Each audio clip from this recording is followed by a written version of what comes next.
I was trying to figure out where do I really want to start, and I decided to start in 1966 when the Black Panther Party was founded, because it seems to me that a lot of the work that's been done toward prison abolition started with the consciousness raising that the Black Panther Party did. And AFSC has always worked closely with them when they were in their heyday. I want to say that I come from the West Coast. And so I'm going to give you somewhat the West Coast version of some of these same incidents and how they kind of mimic each other and build on each other. So that's why we have a variety of speakers leaning into a variety of things. So the Black Panther Party comes in 1966. Starting in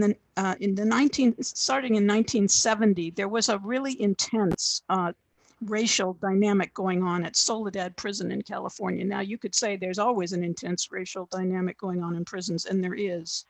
But this one was causing quite a backlash from the authorities, and they started putting people into isolation. And this was before supermax prisons. People weren't used to being, in isolation for weeks and weeks and months. But that was what was happening at Soledad. And then all of a sudden, one day, they just sent people out to the yard with folks from other units. Nobody really knew what they were doing there or why they were being sent there. But then there was a fist fight that broke out, and the guns started blazing from the towers, and 3 prisoners were killed. That's the backdrop that I think you need to know about, because these killings happened and people were in shock. And 2 days later, think about that, 2 days later, a grand jury, I don't even know how you organize a grand jury in 2 days, found the killings to be justifiable. Does that sound familiar? Justifiable, 3 people dead. A couple of days later, on Y wing of Soledad, a guard was beaten up and thrown over 3 floors down from a tier and died.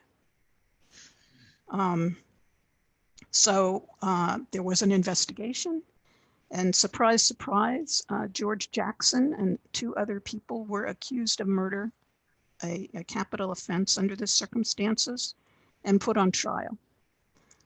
George Jackson is a name I hope you know. He was certainly one of the conscious prisoners who was studying and learning from the legacy that the Black Panthers had started, and sharing his wisdom with other prisoners. These things are all, highly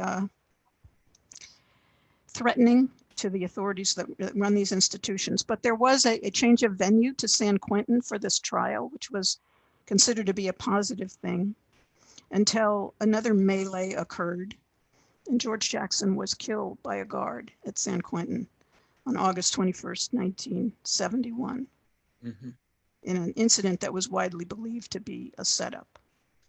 August 21st, 1971 was 2 weeks before Attica. So there are connections between these incidents. There's a legacy that we're still living with, and you're going to hear the real story of Attica just after my presentation.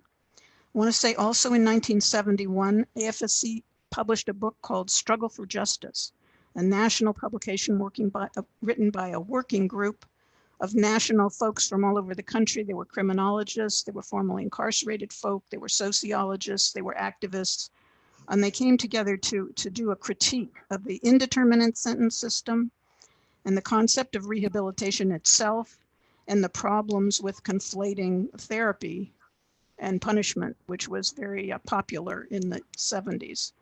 And I want to say that Jan Marinison was the staff person for our what we called at that time our criminal justice program in West, and he brought together this this working group, which resulted in this publication.